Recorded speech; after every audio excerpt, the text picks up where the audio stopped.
नमस्कार भावांनो बहिणींनो, चहा पाणी झाली का तुमची? तुमच्या ताईची चहा पाणी झाली, नाश्ता झालाय. आता कांदा गिंदा सगळी तयारी करून ठेवली. आता डाळ टाकायची. आता सगळी तयारी झाली. छकून सगळं लगेच कापून कुपून ठेवलंय.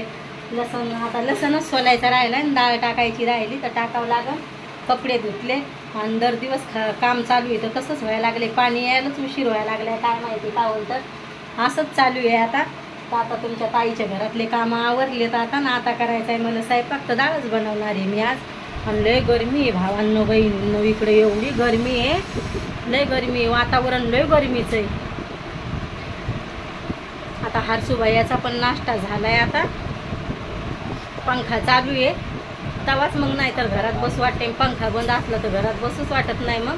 मग आता तिकडं तुम्हाला तर सांगेलच आहे मी, दर दिवस तेच सांगते. काम चालू आहे तर मशनरी चालू राहत्यात तर ते आवाज येतोय थोड्या दिवस काम होत तर तसं राहणारच आहे. आता म्हणजे गरमीच तेवढी आहे आणि एक धूळ पण लई ती बाहेरची तर जास्तच गरमी होती. आता कामं झालेत आता सगळे. आता करायचं आहे स्वयंपाक, तर डाळ टाकते आता. आज काय डाळच बनवणार आहे. आज काय भाजीपाला बनवायचा नाही म्हणलं, थोडासा भात बनवीन भैया पुरता आणि लगेच स्वयंपाक करीन. आणि म्हणलं आता आपण लवकर एवढं काढला एवढं ताण नाही राहत.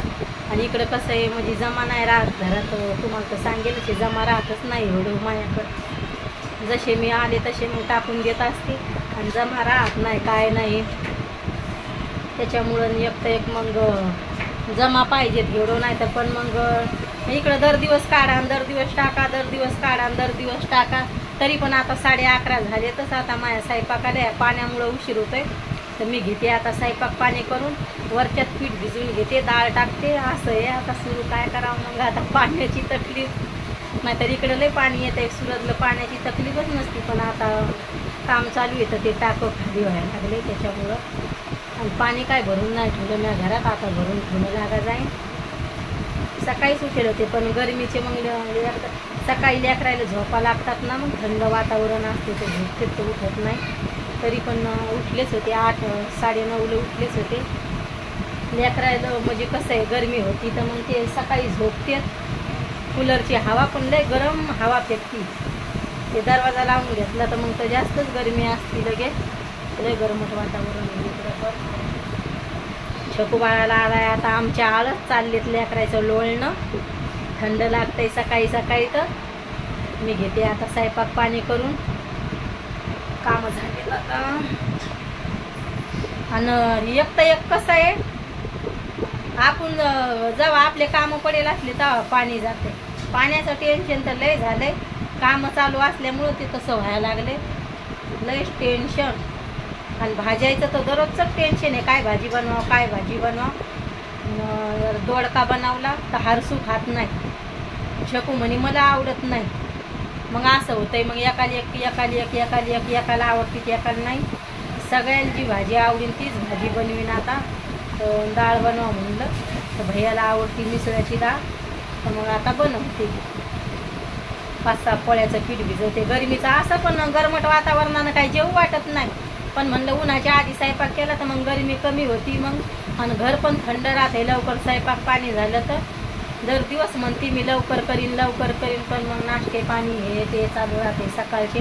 तर स्वयंपाकाला उशीर होतोयच. मग घरातले कामं गिमं करून स्वयंपाक करायचा तर उशीर होऊनच जातोय. आणि आता म्हणलं चला म्हणलं आता आपण काढावं एवढं आणि एवढं टाकलं म्हणजे काय एवढं टेन्शन राहत नाही. आणि गरमट वातावरण आहे तरी पण चप्पल घरात घालत असते. इकडं लय पायात आग होती लगे भडं म्हणजे चप्पल पायात राहिली तर बरं आहे, नाही तर फरशीची अलर्जी तर लय आग होती. काय नाही बापा, मागं हात दुखतो या पायाची आग होती वेगळी. म्हणजे इकडं तसंच सुरतलं मध्ये वातावरण सूट होत नाही. पायाची भडभड आग होती त्याच्यामुळं मग सारखी घरात पण चप्पल ठेवावं लागते पायात, नाहीतर भडभड आग होती लगे पायाची. लगे जळतेच मिरची पावडर लावल्यावानी. आणि कपडे धुवायचं पावडर कपडे पावडरमध्ये टाकले आणि पायाला ठेस लागला त्या कपडे धुवायच्या पावडरनं तर मग तर भडत आग होती पायाची. मिरची पावडर लावल्या आणि एक निरमाची अलर्जी मला इकडं. आणि गावाकडं काहीच होत नाही. कपडे धुवायच्या पावडरमध्ये कपडे टाकले पायाला किती ठेस लागू द्या तरी पण काय नाही. इकडं कसं आहे लहान बाथरूम आहे तर मग ते माझ्या पायाला ठेस लागतोय ना कपडे धुताना. त्याच्यामुळं मग पावडरमध्ये कपडे टाकले धुवायच्या कपडे धुवायच्या पावडरमध्ये, तर मग लय आग होती माझ्या पायात, भड हाताची आग होती. गावाकडं नाही होत, पण सुरतलं तशी तकलीफ होती माझ्या हाताला पायाला. आणि मग कामावरचे कपडे द्यायचे मळेला असते ते मग निरमात टाकल्याशिवाय कसं काय चालेल, तर मग निघत नाही टाकले तर साबण लावूनच धुतले तरी पण लय कपडे मी साबण लावूनच धुत असते. जे कपडे पावडरमध्ये टाकायचे तेच हे करत असते. नाहीतर भडभड आग होती माझ्या पायात मिरची पावडर लावल्या आणि त्या निर्मळ लय होती भड हातपाय जळतेत माहीत. आणि एकट्या फरशीवरची तर लगे गावाकडे जर अशी चप्पल नाही घातली पायात खडे जर रुतले तर पायाची आग होत नाही, पण इकडं लय आग होती. लगे चप्पल सारखी मला पायात ठेवावं लागते, म्हणजे काढावंच नाही लागत. मग तशी तकलीफ आहे, गेले तकलीफ आहे पायाची पण. आणि एक हात दुखा जाय तर दोन्ही दुखतेत. आता दवाखाना चालूच आहे त्या हातायचे पण दुखतच राहते. बाय भावांना वहिनींना